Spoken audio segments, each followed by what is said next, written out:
बिस्मिल्लाहिर्रहमानिर्रहीम। My dear students, अस्सलाम वालेकुम।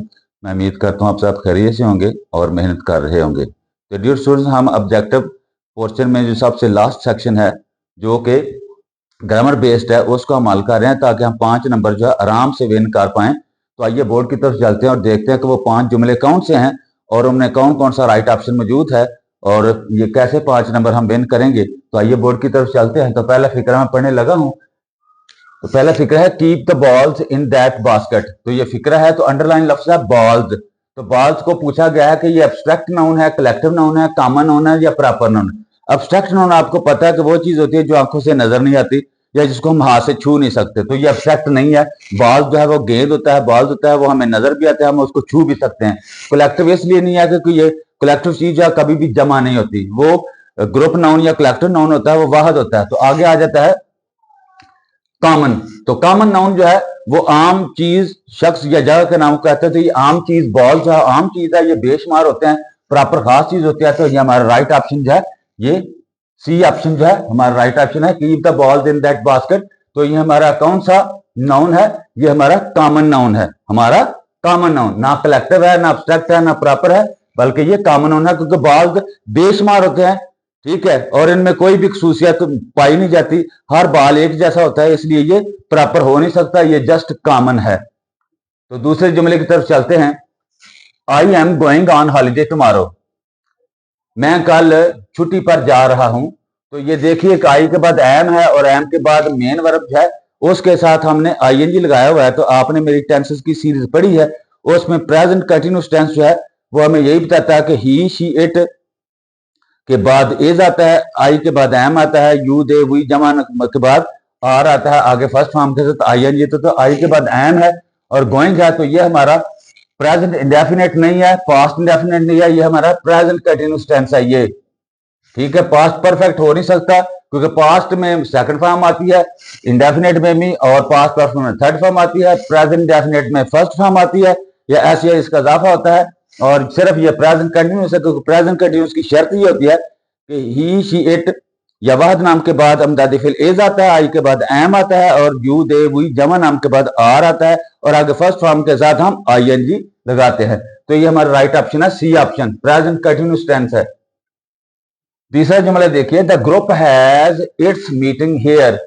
ग्रुप जो है उसने यहाँ, उसकी मीटिंग है या उसने यहाँ मीटिंग रखी है या यहाँ वो ग्रुप जो है मीटिंग करेगा। तो ये इट्स जो है ये क्या है, कौन सा प्रोनाउन है? पर्सनल प्रोनाउन है, इंट्रोगेटिव प्रोनाउन है, रिफ्लेक्सिव प्रोनाउन है, रिलेटिव प्रोनाउन है। तो रिलेटिव की बात करें तो रिलेटिव का मतलब है दैट, विच या हु, जो कि फिक्र के दरमियान में आता है। तो ये रिलेटिव तो बिल्कुल नहीं है। रिफ्लेक्सिव जो है my self, him self, them self, your self, it self, him self, ये हर सेल्फ होता है, ये भी नहीं है। इंट्रोगेटिव के लिए हु या विच जो है जो कि फिक्रे के शुरू में आ जाते हैं, सवालिया के लिए वो होता है, तो ये भी नहीं है। तो ये हमारा कौन सा है? ये पर्सनल प्रोनाउन है क्योंकि आई, वी, यू, दे जो है ये हमारे पर्सनल प्रोनाउन में आते हैं। तो उन्हीं की ये शक्ल है इट्स। तो ये इट्स हमारा क्या है? पर्सनल प्रोनाउन है। आगे चौथा जुमला देखिए, if we wait here we shall be late. तो ये फिक्रा जो है, ये पूछा गया है कि ये कौन सा कंडीशनल है, फर्स्ट कंडीशनल है, सेकंड कंडीशनल है, थर्ड कंडीशनल है, या फोर्थ कंडीशनल सेंटेंस है। ये पूछा गया है कौन सा शर्तिया फिक्रा है, पहली किस्म का, दूसरी किस्म का, तीसरी किस्म का, या चौथी किस्म का। तो ये पहला हिस्सा जो इफ वाला जो है ये हमारा प्रेजेंट डेफिनेट में है, और तो वाला हिस्सा जो है वी से लेकर यहां तक जो है ये हमारा फ्यूचर इंडेफिनेट में है। तो हमने ऑलरेडी पढ़ा हुआ है कि अगर इस तरह का फिक्रा हो तो वो हमारा फर्स्ट कंडीशनल सेंटेंस होता है, क्योंकि फर्स्ट कंडीशन में पहला हिस्सा अगर वाला प्रेजेंट इंडेफिनेट में होगा डेफिनेटली, और दूसरा हिस्सा तो वाला जो है वो हमेशा मुस्तकबिल सादा में होगा, फ्यूचर इंडेफिनेट में होगा। तो ये हमारा कौन सा कंडीशनल रहा? फिर थर्ड हो नहीं सकता, फोर्थ सेकंड हो नहीं सकता, ये हमारा फर्स्ट कंडीशन सेंटेंस है, पहला शर्तिया जिस्म, पहला शर्तिया जुमला या पहला शर्तिया फिक्रा। आगे देखिए नंबर 5 जुमला, identify the indefinite pronoun in these words. तो ये 4 लफ्ज नीचे दिए गए हैं, समबॉडी है, दोज है, हिज है, आइदर है। तो उन्होंने कहा है कि इसमें आपने शिनाख्त करनी है कि इन लफ्जों में से कौन सा लफ्ज जो है इनडेफिनिट प्रोनाउन है। तो इनडेफिनिट प्रोनाउन में हमें पढ़ा कि ऐसा प्रोनाउन होता है जो कि स्पेसिफिक नहीं होता, स्पेशल नहीं होता, ठीक, खास नहीं होता, बल्कि वो कोई भी हो सकता है। It can be anything, it can be anybody, ठीक है। समबॉडी, नोबॉडी, एनीबॉडी, एवरीबॉडी, ये सारा इंडेफिनेट है। एनीथिंग, एवरीथिंग, नथिंग, समथिंग, तो ये सारे के सारे क्या आते हैं, ये इनडेफिनेट प्रोनाउन होते हैं, क्योंकि ये जो है वो लात दाद होते हैं, इनका पता नहीं होता, मखसूस नहीं होते, इंडिकेशन इनकी वाज़ेह नहीं होती, मार्फत इनकी वाज़ेह नहीं होती, इसलिए इनको इनडेफिनेट प्रोनाउन कहा जाता है।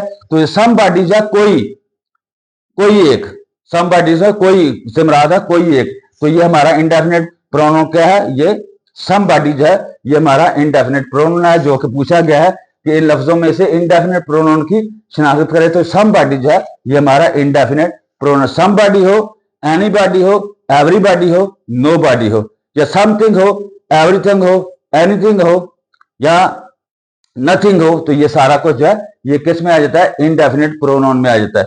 तो डियर स्टूडेंट्स, हमने ये 5 नंबर जो है विन कर लिए हैं। मैं उम्मीद करता हूँ इंशाअल्लाह ताला कि एग्जाम बिल्कुल आपके सर पर आ चुका है।